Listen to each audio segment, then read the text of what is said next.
Bisa kita jalan di supermarket, tahu-tahu merasa ada troli yang menghantam punggung kita. Reaksi kita apa?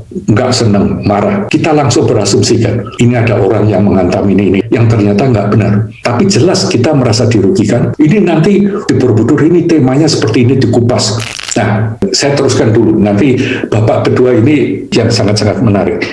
Apakah penanggulangan duka itu sayangnya sering diterjemahkan dengan berhentinya duka? Duka tidak bisa berhenti karena duka ini keadaan hidupmu. Mungkin kalau kita mati pun juga tidak berhenti dukanya. Jadi terjemahan berhentinya duka itu saya kira kurang tepat. Tapi sebetulnya efek tidak adanya itu benar. Jadi sebetulnya yang diurus di sini adalah penanggulangan duka ini sendiri. Sebab kata niroda itu tidak berarti stop, tapi niroda itu menghentikan efeknya. Misalnya kalau kamu kehausan, kamu minum, itu berarti kamu menghilangkan kehausan? No, kamu hanya menanggulangi kehausan. Anyway, apakah penanggulangan duka itu adalah tidak lagi secara menyeluruh merasa terikat, yang namanya wiraga, tidak lagi terikat, lawannya raga tadi.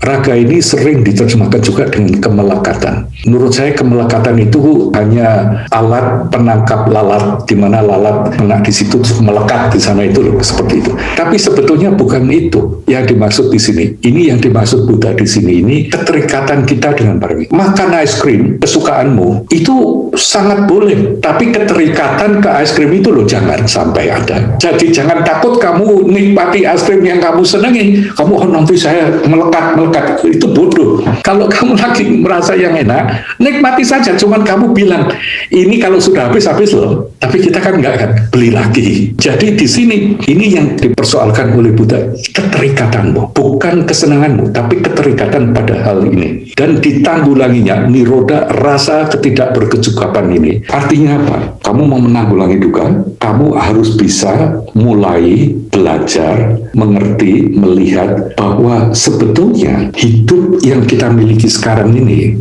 it's perfect. Dalam arti kata, yang ada kan ini. Jadi kamu mau nggak puas dengan kehidupanmu sekarang ini, dilihat dong dari mana ketidakpuasanmu. Mengganti itu oke, tapi yang kita kerjakan ternyata tidak seperti itu. Kita ini tidak puas dengan yang ada. Misalnya, yang kurus kepingin lebih berat gitu. Nanti yang berat kepingin lebih kurus. Yang rambutnya lurus kepingin keriting. Yang keriting kepingin diluruskan. All that. Buddha mengatakan, nih loh, kamu harus bisa melihat sebetulnya hidupmu ini seperti apa, dan sebetulnya hidup kita sekarang ini cukup, lebih dari cukup malah. Tapi kita selalu yang dilihat justru yang kurang. Kemudian apakah jalan menuju penanggulangan duka? Nah, jawabannya 8 jalan dari para Arya tadi. Tidak usah diterjemahkan dengan jalan berluas 8 segala macam. Sebetulnya yang ini simple jawabannya. Hasta Arya Marga, hasta 8 Arya, para Arya Marga jalan. Tadi para Arya sudah bisa melihat ada 4 kenyataan. Ini 8 cara, 8 hal-hal yang perlu diperhatikan, yaitu keselarasan dari cara pandang, cara pikir, cara ngomong, cara bertindak, cara berusaha, cara berinteraksi, dan konsentrasi, dan kemudian kamu akhirnya bisa menjalankan semuanya. Tapi ini tidak selesai di sini. Lalu Buddha ini ngomong, para biksu, ajaran ini belum pernah saya dengar sebelumnya. Saya memahaminya dengan memfokuskan pikiran saya secara intensif dan introspektif pada duka, pada sumber duka, pada penanggulangan duka, pada jalan menuju penanggulangan duka.